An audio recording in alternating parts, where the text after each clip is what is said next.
Hi, I'm Sascha Segan, and I'm here with Will Greenwald here at the PCMag Labs in New York City, and this is PCMag Live.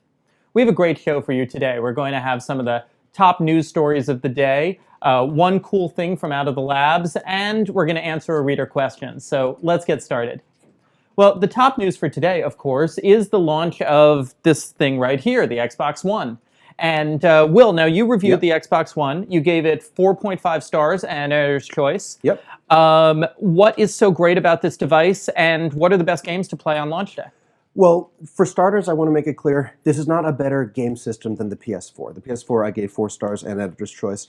But the reason this is a better device is because all of its media features, the ones we sort of laughed at E3 because they were focusing more on that than the games, it seemed, they're really compelling. And the voice control and the Kinect, it actually comes together in something that's much more functional than the original Kinect did.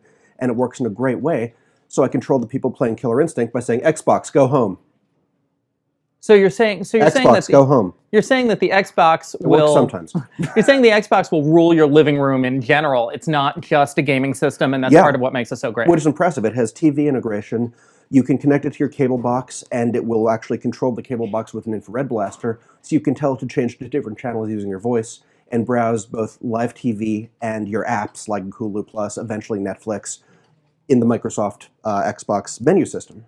And you can even do picture-in-picture, which used to be really gimmicky and not work very well, but with this you can play a game and have like TV running on the side. Now on PS4 launch day, there were some issues with it selling out in some stores. Are we seeing that problem with the Xbox yet? It's not out yet. It comes out Friday with midnight launches on Thursday at midnight. But we'll see. Honestly, I think it's going to be hard to find for the next month or two, but we won't find out until we start to see what retail outlets are saying after Friday. Okay, great. So these guys are going to keep playing Xbox throughout this show. Yep. Also, the TV itself, we'll talk more about that later. But moving on to more news. So another day, another huge password breach.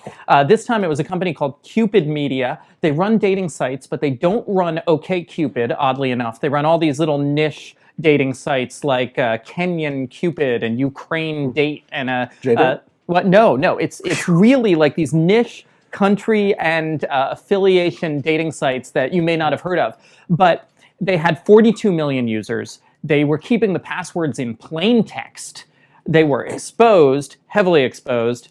More than 11,000 members of the U.S. military, more than 10,000 people in the U.S. government, and of course, many of them had idiotic passwords. 123456, 111111, 12345667, and of course, this being a dating site, I love you.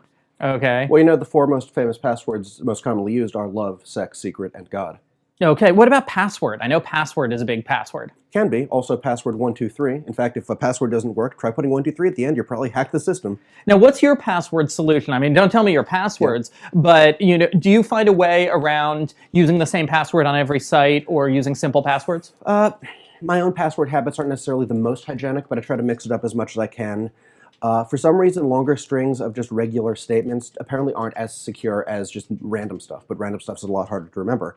So just try to see what you can switch out so it makes it harder to type and figure out, but you'll remember. And I know Dan Costa, our editor-in-chief, what's his password? Well, he really recommends using a program like LastPass or 1Password, which generates these semi-randomized passwords for all the sites you use so that it's more secure, although there is, of course, that one point of failure with your master password.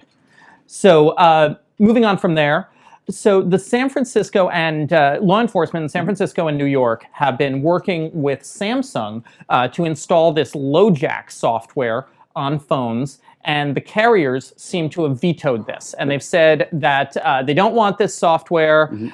No, you shouldn't be able to disable your Samsung phones remotely. Now, is it LoJack or a kill switch? How does this software supposed to work? Kill switch is just the generic, it's just the generic English term that people have been using, but the software is specifically from LoJack. But isn't this also software that's been available on iOS devices for ages? Like that's been a main feature that you can shut them down? That's the thing, and that's what is confusing me about this whole story, because the carriers are drawing a line in the sand against something that has been on iOS devices for a while, that Motorola has offered on and off, that HTC has offered on and off, that Windows Phone has offered on and off. Why are the carriers now balking at something that they were accepting up until now. The New York Times is speculating that this has to do with carriers trying to backstop their revenues from phone insurance, and that they're afraid that's totally going to go away. Because if you lose your phone, you can either locate it or disable it if it's stolen, and that's an extra layer. Exactly. So I think that the carriers really need to just step back from this and let the phone manufacturers and the law enforcement officials install security software on everything they can install it on. Okay. So getting to our reader question, David via email asked that he wants a hybrid tablet. He wants a tablet, but he wants it to have 100% keyboard. And this is an interesting question because most of the tablets out there with keyboards have these 93% or smaller keyboards. Which I find uncomfortable to type on at all. I have big so hands. you have trouble typing on the smaller keyboards. Okay, well, yeah, he wants 100% keyboard too. It turns out that these things do exist. They run Windows.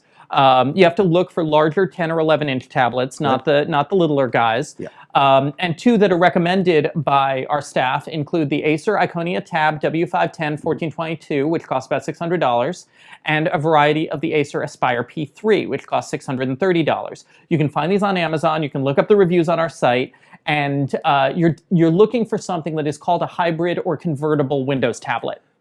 I personally prefer Bluetooth keyboards because then I can use whatever tablet I want and not have to bring the keyboard with me. And also because there's this one keyboard from a Canadian company, one of the only ones I've found that's a Bluetooth keyboard with mechanical key switches.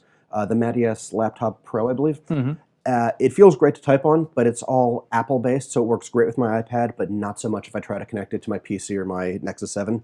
So it's not perfect, and it is expensive, but mechanical keys and Bluetooth, if you want a good keyboard and need it for your tablet, if you're not going to get a USB adapter, that's actually a pretty good choice. And that's another great suggestion. If you're willing to have the tablet and the keyboard essentially be separate, there are all of these aftermarket iPad keyboards, and some of them are really nicely sized. So finally, one cool thing from the labs, this just came in. We unboxed this morning, and that is the TV that this Xbox One is running with. It is the LG 65 LA 9700. It is one of the first consumer 4K TVs. It's $6,500. Well, it's one of the first major consumer 4K TVs we've gotten in from a major manufacturer. We reviewed the Seiki SE50UI 04 earlier this year.